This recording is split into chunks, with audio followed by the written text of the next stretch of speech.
Assalamu алейкум. Бүгін алдыңғы видеоға түсірген жилеткімізге абай тақиясын тігетін боламыз. Мына жерде керекті дүниелердің бәрін көрсетіп қойдым. Фетрді қазір лекал бойынша жасалынған қосып тігіп жатырмын. Фетрді қосып тіккеннен кейін негізгі бөлігін, астар бөлігін қосып тігіп алатын боламын.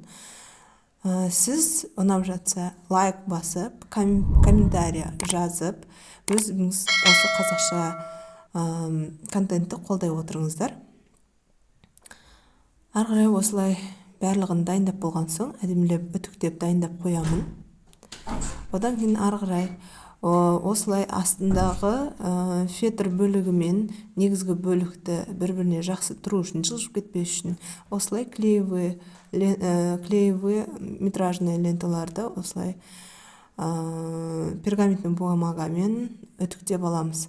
Ал оған дейін мына жерде сіздерге көрсетіп жатқан төбесінің қисық шеттері болып жатса, фетр бөлігінде оларды білдіртпей кету үшін синтефонмен немесе альпакамен осылай кесіп алсаңыз болады. Мына жерде мен қосып жатырмын негізгі бөлімдерін. Бірінші алдымен негізгі бөлімін бас айналымын қосып тігіп алдым. Одан кейін барып ортадағы фетрін біріктіріп тігіп алып, ортаға салып, жоғар жағындағы төбесінің негізгі бөлігін біріктіріп тіктім. Біріктіріп тіккеннен кейін астыңғы бөлігінде тігу үшін біріктіріп астыңғы бөлігі мен фетр бөлігін ары-бері жылжып кетпес үшін ортадан тігіп алған болатынмын. Мына жерде аударуға сәл орын қалдырып мен тігіп қойдым. Мына кішкентай орын.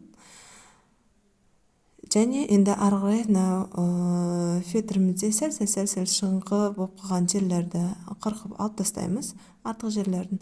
Одан кейін оны да осылай теріс қараған күйінде айналдырып тігіп алатын боламыз.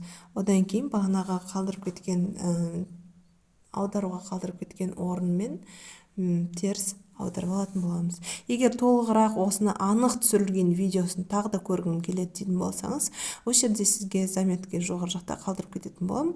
Алдыңғы жылды түсірген абай тақиям бар. Соны түсіріп алатын, соны көрсетіп қоятын боламын.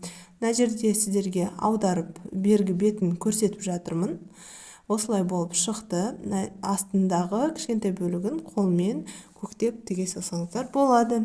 Осындай дүние шықты. Қолдай отыр.